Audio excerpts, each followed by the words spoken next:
Saya sampai sekarang masih S2, LCMA. LC itu titel S1 dari Al-Azhar Kairo. MA itu S2 dari Maroko. Kenapa Ustaz ceritakan? Banyak orang menganggap saya enggak sekolah. Maka perlu saya ceritakan. Sombong Ustaz? Enggak, saya tidak sombong. Hanya saja ada orang-orang yang perlu kita ceritakan tentang diri kita. Aku tahu, aku ceritakan tentang diriku. Kawan tidak merubah menjadi lebih sayang dan musuh tidak akan berubah menjadi cinta. Aku tahu ketika aku ceritakan diriku bukan untuk merubah kawan lebih sayang, bukan untuk merubah musuh menjadi cinta. Aku hanya ingin menceritakan bahwa inilah aku. Laisal fata may yaqulu kana abi. Orang yang jantan, gentleman tidak berkata bapakku, moyangku, tapi yang berkata ha anadha, inilah aku. Sombong Ustaz? Tidak. Bismillahirrahmanirrahim. Assalamualaikum warahmatullahi wabarakatuh.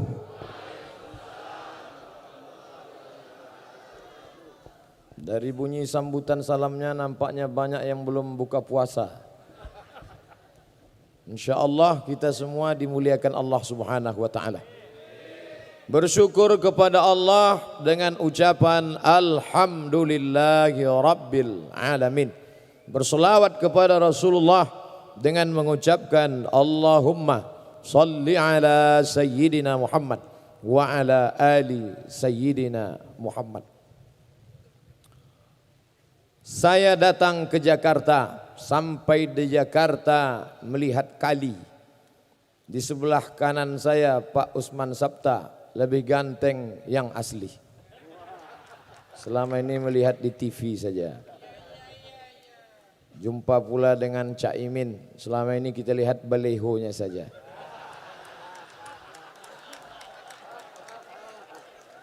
Jumpa pula dengan Bapak Dr. Zulkifli Hasan. Alhamdulillah. Kemudian di sebelah kanan beliau Bapak Kiai Haji Dr. Hidayat Nur Wahid. Adapun nama-namanya yang tidak saya sebut mohon maaf. Yang besar tak dihimbau gelar, yang kecil tak disebut nama, encik-encik, puan-puan, tuan-tuan, jemputan majlis, hadirin hadirat, muslimin muslimat. Ada saudaraku yang satu akidah, tapi mungkin kau bukan saudaraku satu akidah, tapi dipersaudarakan dalam negara kesatuan Republik Indonesia. Kita semua insya Allah dimuliakan Allah Tuhan yang Maha Kuasa. Amin. Ya Rabbal Alamin. Saya melihat selama ini seolah-olah anggota MPR, anggota DPR, para politikus, politisi itu sepertinya mereka cakar-cakar, berkelahi. Tapi ternyata begitu bertemu langsung tadi, Masya Allah, tidak lagi terlihat berasal dari partai yang mana, dari golongan yang mana, semuanya seperti bersaudara karena kita dipersatukan oleh merah putih. Di sebelah kanan saya tadi ada Dr. Hidayat Nur Wahid. Di sebelah kiri ada saudara saya Bapak Masinton Pasaribu. Padahal jauh sekali bedanya. Yang satu dari Sumatera Utara, Batak, yang satu dari Jawa, Pulau Jawa. Mereka bisa tersenyum bersama, berfoto bersama. Padahal banyak sekali orang yang dari Pulau Jawa dengan Batak tidak bisa disatukan. Karena mereka merasa saya tidak bisa berteman dengan dia Pak Ustadz. Kalau saya berteman dengan dia jatuh derajat saya. Masa dari emas langsung jadi tulang. Tapi hari ini semuanya terbantahkan. Kemudian pula ketika sampai tadi kebetulan bersama saya didampingi oleh Bapak John Erizal. Beliau DPR RI dari Riau. Begitu sampai tadi apa kata beliau, Ustadz Somad ini adalah kantor Ustadz. Masya Allah, belum pernah saya kemari tiba-tiba ke Jakarta dapat kantor. Saya tidak tanya apa maksudnya, karena kalau saya tanya nampak betul bodoh kita kan. Masa kita Ustadz viral nanya-nanya. Jadi saya ngangguk-ngangguk aja, macam-macam tahu aja. Rupanya makna tadi diulang lagi oleh Pak Dr. Zulkifli Hasan. Makna kantor kita itu Majelis Permusyawaratan Rakyat ini milik rakyat Indonesia. Itu ternyata maknanya. Ustadz Somad di antara seluruh parlemen di dunia ini rasanya di Indonesia inilah yang paling bebas terbuka. Coba Ustadz lihat, siapapun bisa masuk. Masya Allah, luar biasa. Artinya apa? Bahwa tahun lalu juga semua bebas datang kemari hari ulang tahun MPR. Tahun lalu Ustadz Somad yang datang kemari Habib Syekh dengan nasyidnya, dengan solawatnya. Dan tahun lalu ketika Habib Syekh di sini yang menyanyikan lagu kebangsaan Indonesia Raya dipimpin oleh Habib Syekh sendiri.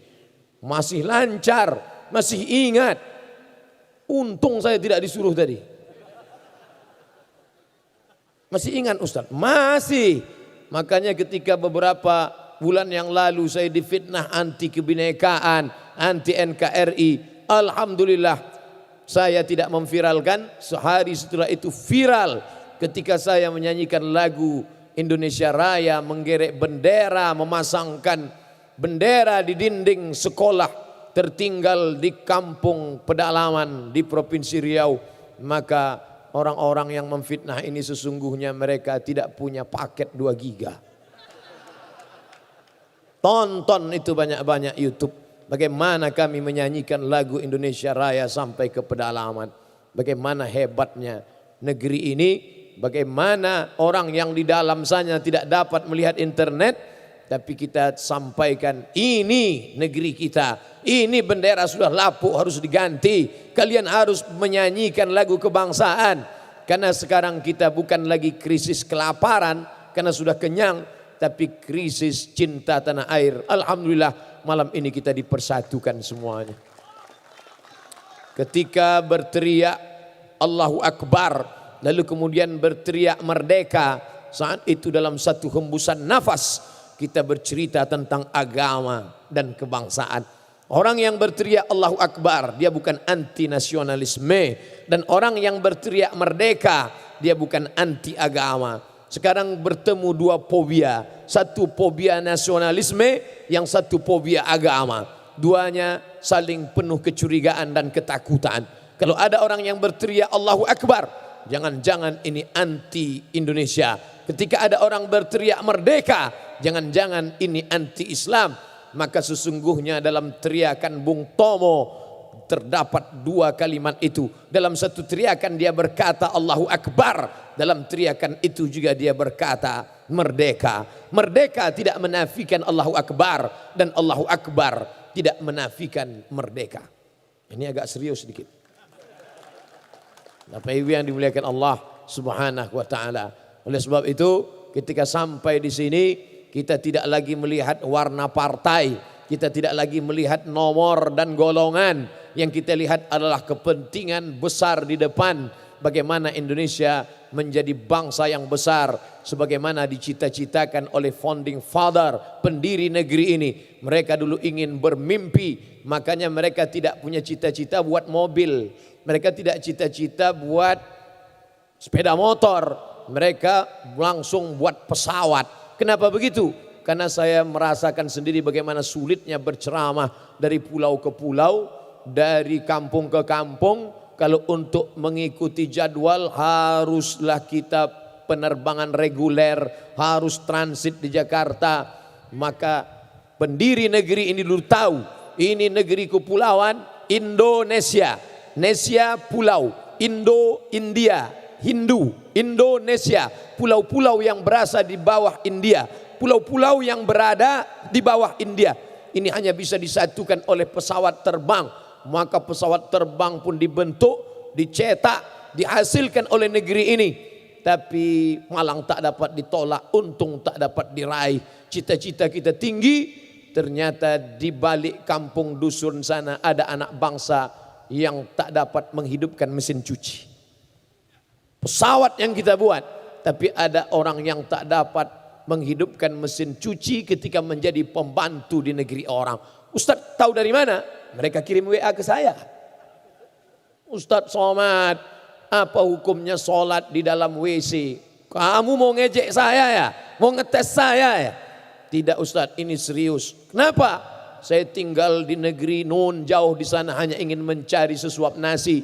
Dan ketika tiba waktu sholat, maka saya harus membentang sajadah di dalam WC.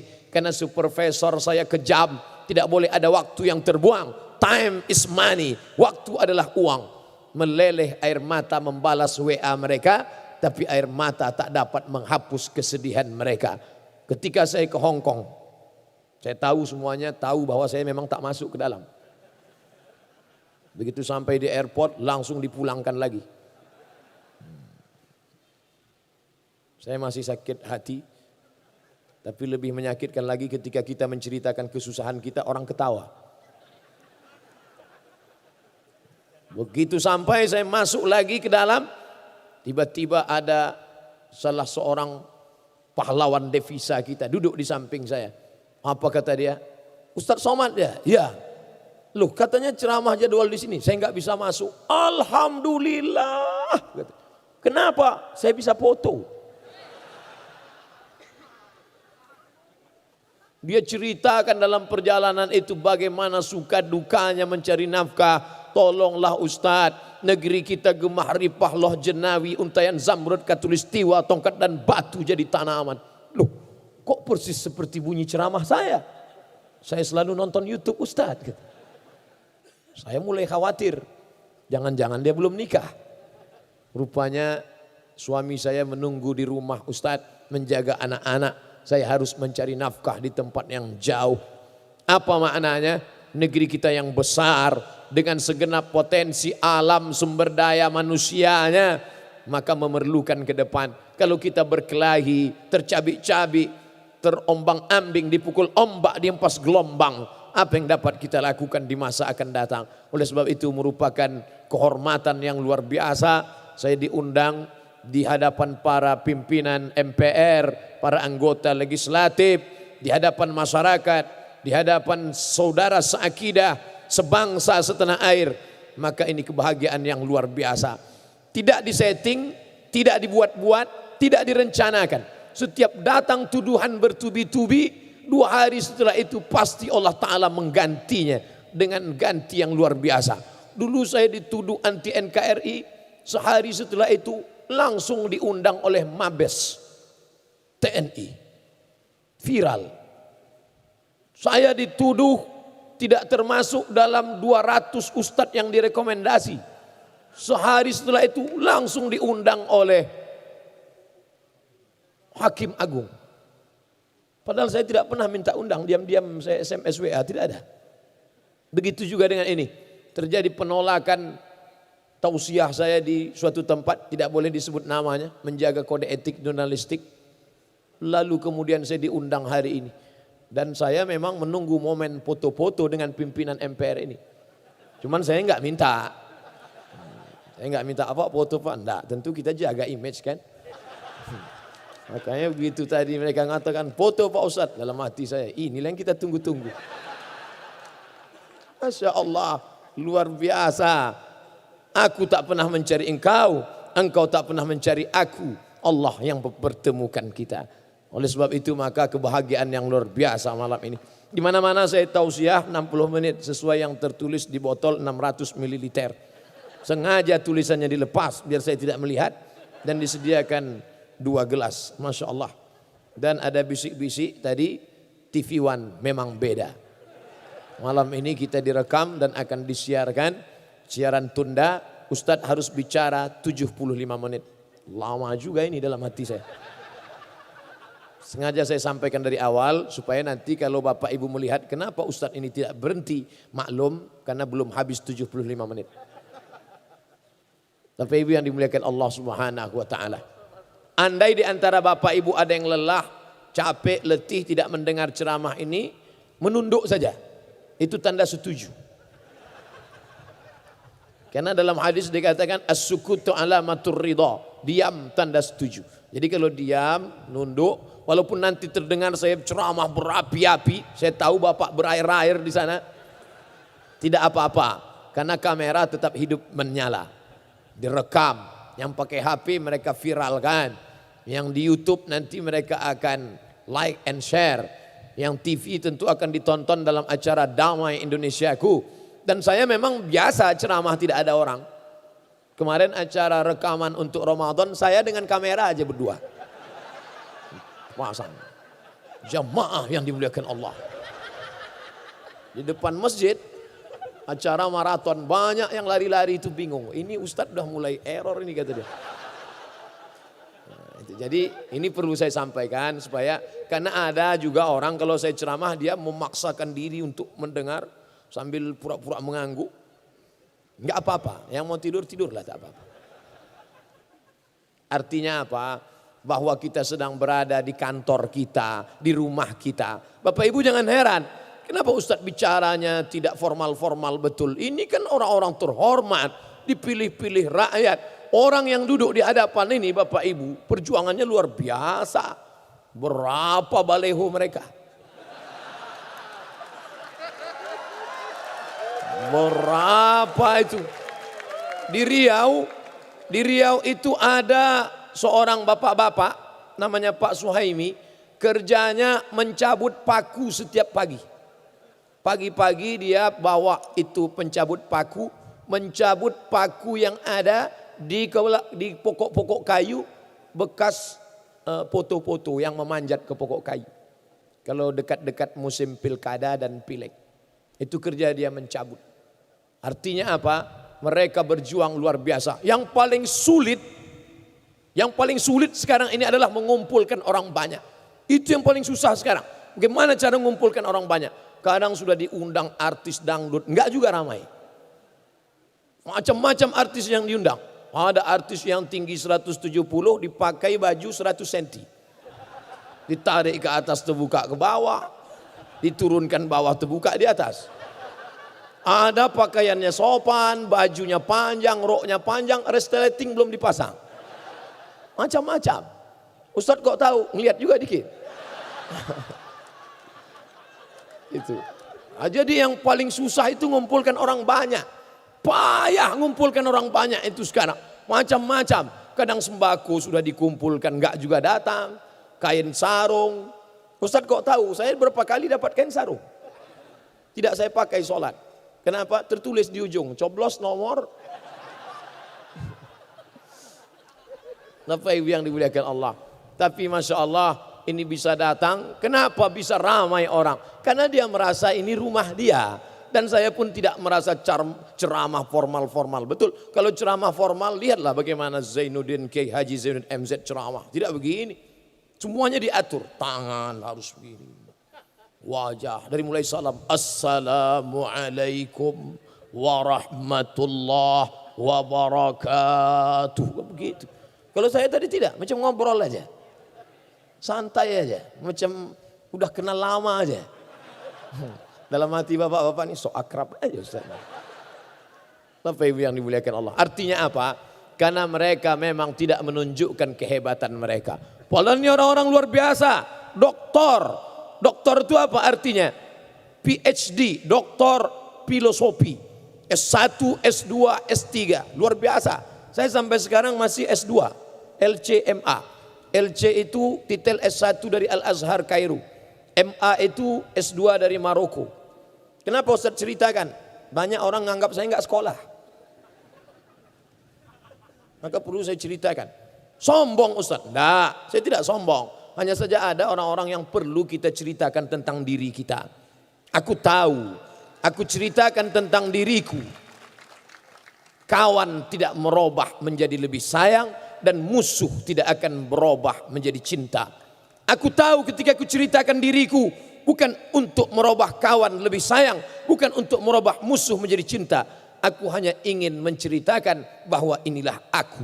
Laisal fata may yaqulu kana abi. Orang yang jantan, gentleman, tidak berkata bapakku, moyangku, tapi yang berkata ha anadha, inilah aku. Sombong Ustaz? Tidak. At-takabbur lil mutakabbir sedekah. Sombong kepada orang yang sombong itu sedekah. Wah, kalau gitu Ustaz ngomongnya sombong sekali, tersinggung saya. Jangan tersinggung. Mendengar ceramah saya jangan tersinggung. Karena di beberapa tempat ada yang tersinggung dengar ceramah saya, 2 hari setelah itu meninggal. Saya bukan nakut-nakuti, enggak. Dan saya tidak pula mengatakan saya hebat, tidak. hanya memang ajalnya sudah sampai. Itu saja. Dan beberapa orang yang divonis mati, begitu mendengar ceramah saya tidak jadi mati. Saya ceramah di suatu tempat, selesai acara datang ketua panitianya. Ustadz Somad, ya saya sudah masuk rumah sakit. Gimana? Cipto Mangunkusumo. Masya Allah, hebat itu rumah sakit. Ustadz pernah ke sana? Belum. Dengar aja di TV. Saya sudah divonis koma Pak Ustadz. Koma itu Bapak Ibu tahu, sedikit lagi titik. Koma itu bunyinya belum panjang, masih ada putus-putusnya. Tit, tit, tit, tit, tit, tit. Itu koma. Kalau titik itu panjang dia. Tit, titik. Koma dia. Datang dokter mengatakan, bawa ini pulang ke rumah. Istri menangis. Orang kampung sudah tak ada harapan. Bawa pulang ke rumah. Tiba-tiba sebelum dicopot itu alat-alat di ruang ICU itu, tiba-tiba dia tersadar, terbangun dan terduduk dari kursi itu. Sadar dia sehat. Dokter heran. Dokter nanya, Bapak kok tiba-tiba sehat? Apa yang Bapak lihat dalam koma itu? Apa kata dia? Saat saya koma itu, tiba-tiba ada seseorang datang dan bertanya kepada saya, kapan tablik akbar? Maka saya tersentak, terbangun. Saya punya utang harus buat tablik akbar. Dokter nanya, yang datang itu siapa? Ustadz Somad. Dibentuknya tim panitia tablik akbar. Selesai acara, saya percaya nggak percaya, saya datangi dia. Apa betul Bapak mengalami begini-begini? Betul Pak Ustadz. Jadi yang datang waktu koma itu memang betul-betul saya. Memang Ustadz. Bukan yang lain. Bukan yang lain. Lama saya berpikir. Padahal saya nggak ada mendatangi dia.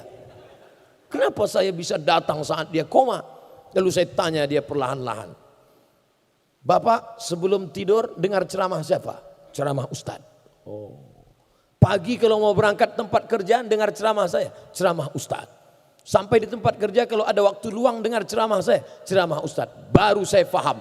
Rupanya saat kita koma mau sakratul maut. Apa yang selalu kita dengar. Apa yang selalu kita lihat. Apa yang selalu kita pikirkan. Itulah yang akan datang ketika kita sedang koma. Makanya hati-hati yang selalu nonton sinetron Korea. Kira-kira siapa yang datang waktu koma itu? Hati-hati yang hobi Bollywood. Kalau yang senang artis yang selalu solawat yang cantik itu nggak apa-apa. Karena masih solawat isinya. Kalau ada bapak yang senang itu nanti waktu koma nyanyi dia.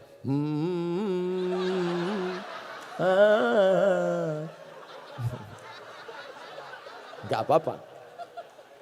Berhati-hati kalau nyimpan-nyimpan simpanan selingkuhan, hati-hati. So pandai-pandai menyimpan bangkai, akhirnya tercium juga. Kapan? Waktu koma itu. Mantan. Gitu. Saya bukan nakut-nakuti, enggak. Cuman sekedar ngasih tahu aja. Bapak Ibu yang dimuliakan Allah. Oleh sebab itu, pikirkanlah tentang Allah, pikirkanlah tentang umat, pikirkanlah tentang bangsa. Betapa indahnya saat kita koma, apa yang keluar dari mulut kita? Bangsa Indonesia, bangsa Indonesia. Itu kalau direkam viral itu. Anggota MPR berada di ruang ICU membisikkan bangsaku, bangsaku. Oh, luar biasa itu. Tapi bayangkan kalau ada di antara bapak dan ibu sedang terbujur kaku, yang keluar dari mulutnya apa? Keong racun kucing garong. Cinta satu malam. Kabikaci kabigam coach kotahi. What can I do for you? No woman no cry. Yang nyanyi nggak paham, yang dengar nggak paham. Dua-duanya sama-sama ngangguk. Entah apa yang dianggukkan. Artinya apa? Apa yang kita sering pikirkan, apa yang kita sering perjuangkan, itulah yang akan menyertai kita sampai akhir hayat kita. Mudah-mudahan kita selalu memikirkan yang baik-baik saja insya Allah. Tadi saya mulai karena saya bicara di kantor MPR, maka saya mesti mencari apa itu tugas MPR. Menjaga, menetapkan Undang-Undang Dasar 1945 itu nomor 1. Oh ini dia. Yang kedua, melantik presiden dan wakil presiden. Dalam hati saya, kalau mau saya kemarin di sini berarti dilantik.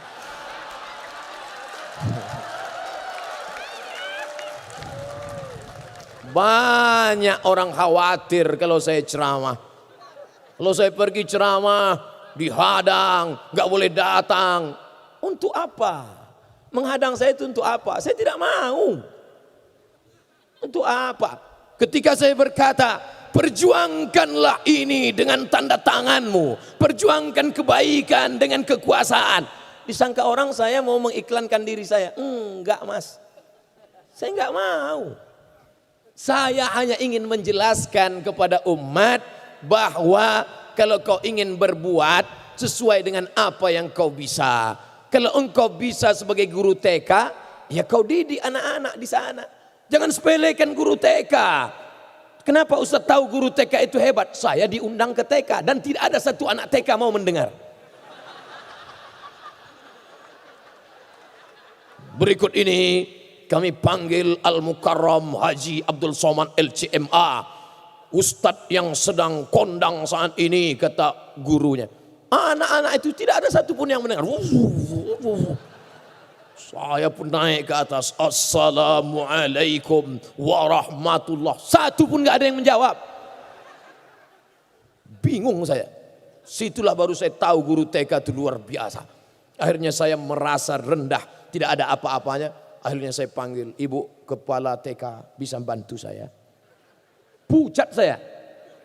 Bisa Pak Ustadz. Akhirnya ibu itu kecil maju. Apa kata si ibu? Anak-anak tenang ya.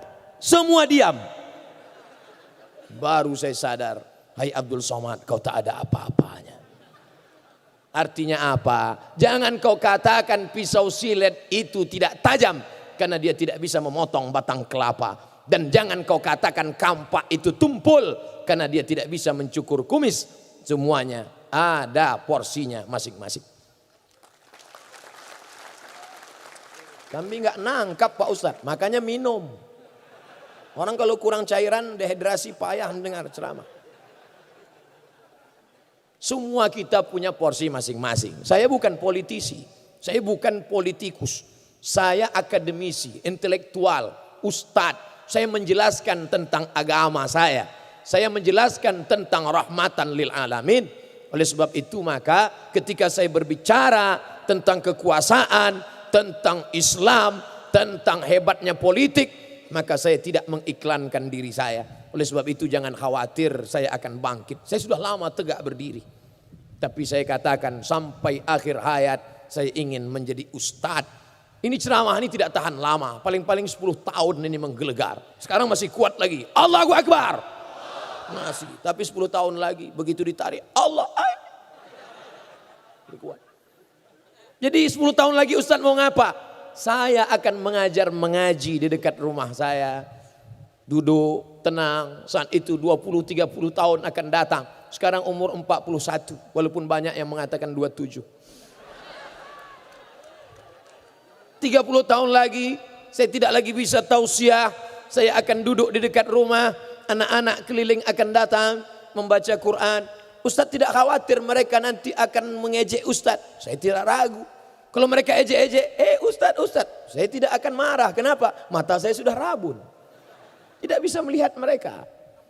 Nanti kalau mereka ribut Pak Ustadz, Ustadz ngajar ngaji mereka ribut di sana. Saya tidak akan ambil pusing. Telinga saya sudah tuli.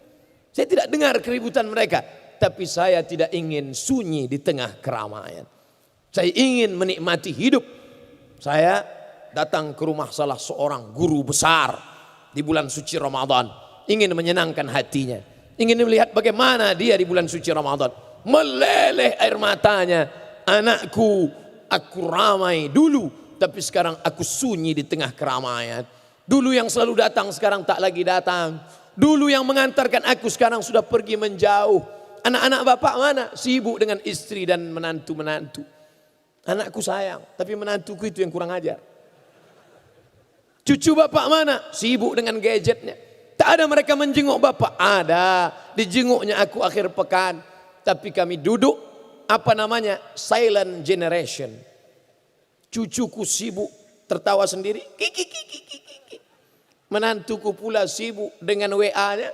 Anakku pula sibuk dengan selfie-nya. Tinggallah aku menonton berita. Apa yang bapak lihat? TV One memang beda. Untung masih engkau ada di sana nak, dalam acara Damai Indonesiaku. Masih terhibur aku melihat engkau di sana. Kau adalah salah satu muridku. Padahal saya tak tamat di sekolah itu. Sekarang banyak orang ngaku saya muridnya. Artinya apa?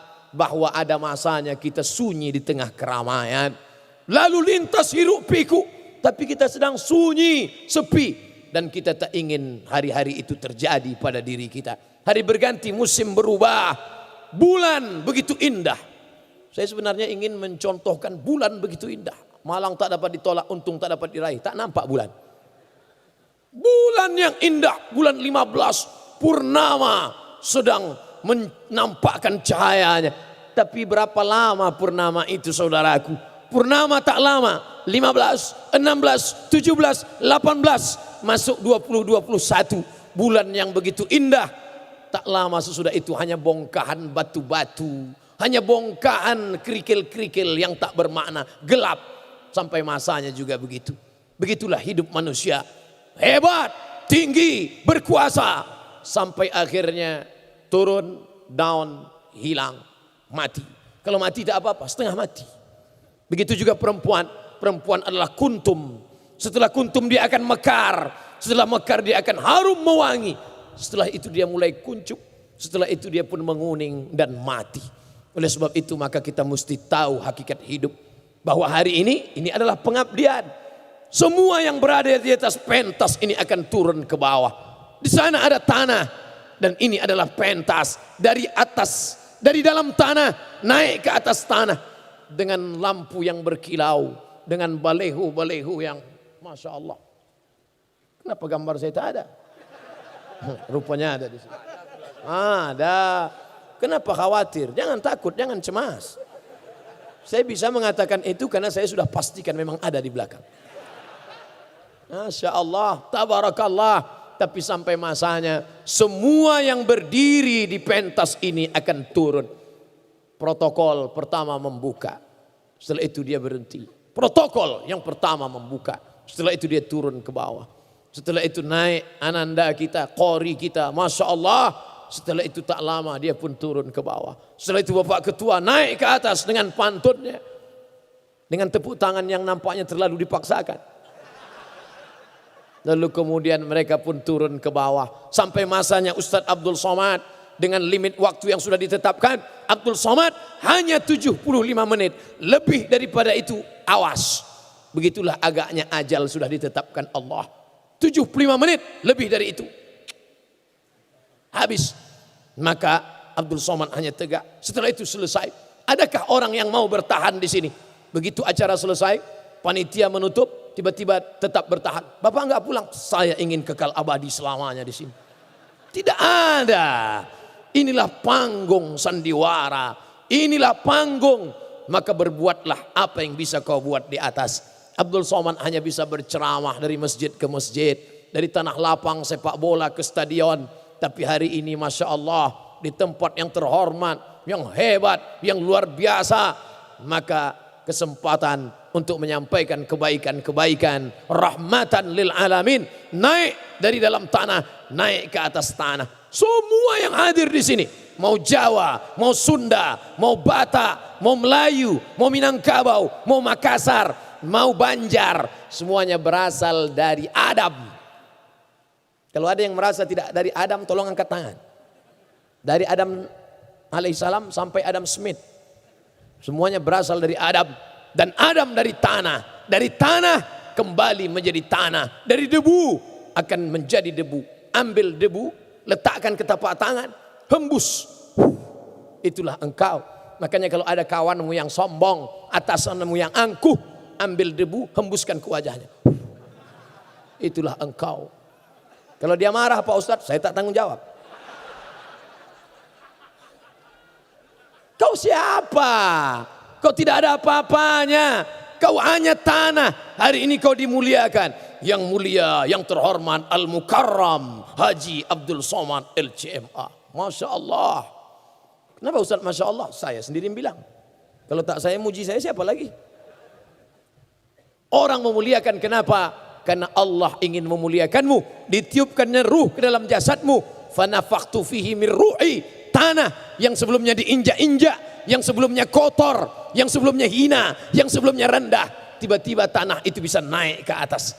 Jadi kami ini semuanya dari tanah Pak Ustadz. Ya, semua dari tanah. Kalau memang semua dari tanah berarti sifatnya sama. Sama, rendah hati, tawadu, baik-baik. Kenapa kawan saya itu tidak baik? Dia dari tanah juga, cuma tanah sengketa.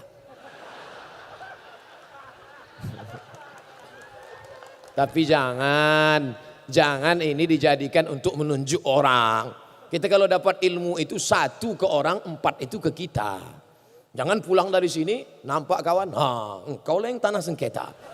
Jangan. Orang kalau dapat meteran biasanya dipakainya untuk mengukur orang. Jangan, ukur dirimu, ukur bayang-bayangmu. Kau dari mana? Kau akan kemana? Kau singgah di sini berapa lama? Dan yang akan kau bawa mati nanti apa? Maka kalau pernah kau berjuang dengan jabatan, dengan kekuasaan, pernah kau tebarkan rahmatan, keselamatan untuk berapa? Yang berjuang di kabupaten, Pak Bupati, penduduknya berapa? Ya kami sekitar 300.000 Pak Ustadz. Yang menikmatinya hanya 300.000. Bapak Gubernur penduduknya berapa? 6,5 juta Pak Ustadz. 6,5 juta yang menikmatinya. Tapi ketika kau bisa berbuat lebih besar, DPR RI, MPR, DPD, maka ini kesempatan yang luar biasa. Hebat amalnya Pak Ustadz. Apa amalnya? Baca Yasin. Baca Yasin bukan amal orang yang punya kekuasaan. Karena siapapun bisa baca Yasin. Anak TK pun bisa baca Yasin. Apa amal dia? Amal dia hebat Pak Ustadz. Rajin puasa sunat. Puasa sunat semua orang bisa. Yang paling rajin puasa sunat ibu-ibu. Sekaligus diet. Apa amal dia? Dia hebat tahajud malamnya Pak Ustadz. Security juga banyak tahajud malam. Amalmu apa? Amalmu menjaga Undang-Undang Dasar 1945 dan Pancasila. Merdeka. Itu amalmu. Apa amalmu? 1. Ketuhanan yang Maha Esa. Dan yang menjadi benteng ketuhanan Maha Esa itu adalah MPR RI. Allahu Akbar. Tidak ada yang bisa menggeser ketuhanan yang Maha Esa. Ada yang cemas akan bangkit komunis, akan bangkit ateis, akan bangkit orang yang tidak bertuhan. Insya Allah selama MPR dengan orang-orang yang percaya kepada Tuhan tidak akan bangkit itu komunis. Banyak yang mencemaskan komunis. Saya tidak cemas sedikit pun saya tidak cemas. Kenapa? Yang berada di atas ini orang-orang yang komitmen dengan ketuhanan yang Maha Esa. Tapi tadi ketika saya duduk, saya ditinggalkan oleh mereka. Permisi Pak Ustadz, Pak Zul pergi sholat, Bapak John Erizal pergi sholat, Bapak pergi sholat. Tinggal saya sendiri. Tapi di situ baru saya paham indahnya kebinekaan. Pak Mangindaan tidak pergi. Dia duduk bersama saya. Artinya apa? Pada saatnya kau mungkin berkata, saudaraku yang seakidah saja, saudaraku yang sama satu masjid saja. Tidak. Saatnya kau bertemu, saatnya kau akan merasakan ada saudaramu yang bukan satu keyakinan, tapi dia satu kebangsaan. Dia akan menjadi sahabat pada saat sahabat melaksanakan kewajiban agamanya. Ada orang yang sangat benci. Saya benci sama dia Pak Ustadz. Saya satu kantor sama dia, tapi saya tak suka sama dia. Berapi-api dia mengungkapkan kebenciannya. Tapi sampai suatu hari dia tersenyum. Siapa? Itu teman saya Pak Ustadz. Loh, dulu kamu katanya benci. Kemarin waktu Idul Fitri, dia yang menggantikan sip saya. Kenapa? Karena dia hari rayanya 25 Desember.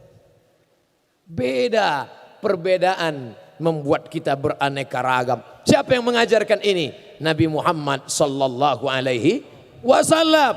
Jangan bayangkan Nabi Muhammad itu tinggal di kota Madinah hanya bersama muslim saja. Tidak. Di sana ada Yahudi Bani Nadir, ada Yahudi Bani Quraizah, ada Yahudi Bani Qainuqa, ada Yahudi Khaybar. Lalu ketika Sayyidina Ali mengambil upah menimba air, dilaporkan ke Nabi, ya Rasulullah, Ali menantumu mengambil upah menimba air di rumah Yahudi, itu kan non muslim, itu kan tidak seagama. Nabi membiarkannya. Kenapa? Karena bekerja kepada beda agama, mencari nafkah, tidak ada hubungan dengan ritual ibadah. Yang tidak boleh adalah ibadah. Wala ana abidum ma'abadtum wala antum abiduna ma'abud lakum dinukum waliyadin. Ustadz Somad itu katanya benci kepada beda agama. Loh, ketika kita berbeda, yang dipakai itu bukan akidahnya, bukan ritualnya, tapi pekerjaannya. Sepakat semua ahli sejarah ketika Nabi Muhammad SAW pindah dari kota Makkah menuju kota Madinah, 8 hari 8 malam naik onta, yang menjadi pembimbing guide penunjuk jalan bernama Ibnu Uraiqid. Ibnu Uraiqid non muslim, padahal yang Islam banyak. Mengapa Nabi tidak pakai jasanya? Nabi ingin menunjukkan profesionalisme kerja. Kalau masalah profesionalisme kerja, pakailah dia. Ketika untuk memasang lampu, ketika untuk memakaikan ini TV kita, layar monitor kita, tentang suara, tentang sound system, tentang pentas, profesionalisme kerja. Tapi ketika sudah terkait dalam masalah ibadah, masalah ritual, maka saya tidak bisa masuk ke sana. Bukan berarti saya tidak sayang, bukan saya tidak bersaudara. Ini mesti kita fahami dengan baik. Nabi Muhammad SAW, Allah tidak mengatakan rahmatan lil muslimin, tidak. Rahmatan lil mu'minin, bukan. Tapi dia katakan rahmatan lil alamin. Baru saja beberapa hari yang lalu hari raya kurban, apa yang Ustadz lihat? Sapi pertama akan dipotong oleh Ustadz Abdul Somad. Saya pun datang. Ustadz yang motong? Enggak, nengok aja. Kenapa Ustadz enggak motong? Saya ini enggak sampai hati, Pak. Tapi selama ini Ustadz ceramah mengatakan cara motong begini, harus dari bawah, 2 urat mesti putus, ada urat makan, ada urat nafas, ada nadinya. Tapi Ustadz ceramah teori aja. Saya enggak berani motong ini, Pak. Yang motong itu harus yang ahli, yang pandai memotong, Pak. Dia yang punya ilmunya. Saya enggak ngerti. Saya tidak bisa motong ini. Tapi kalau sudah dipotong, tak sampai hati pula untuk membiarkannya. Artinya apa? Dia mengerti, dia faham. Maka datang tukang potong, bismillah, atas nama Allah. Wallahu akbar, Allahu akbar. Allahumma taqabbal min fulan bin fulan. Terimalah dari fulan bin fulan. Kata Nabi, idza dzabhtum fa ahsinu dzabhah. Kalau kau menyembelih, tajamkan pisaunya. Sakit hati, marah karena ayam sering masuk rumah, lalu ditusuk dengan kuku yang tajam, enggak boleh. Marah sama kambing, hei kambing, selalu mengacau, selalu merusak, maka nanti awas akan kupotong engkau pakai pisau tumpul. Enggak boleh. Diambil tulang iga, dipotongkan ke leher ayam, haram. Islam mengajarkan tajamkan pisaunya, dan menajamkan pisau tidak boleh di depan mata kambing. Datang seorang Arab Badui, dia ambil kambing, dia jatuhkan ke tanah, dia asah mata pisau di depan mata kambing. Nabi marah, aturidu antumita mau ta'atin, apakah kau mau buat kambing ini mati berkali-kali? Apa maknanya? Menteror kambing saja tidak boleh, apalagi menteror anggota legislatif. Enggak boleh. Menteror kambing saja tidak boleh, apalagi menteror ustadz. Gitu caranya, jangan sebut ustadz duluan.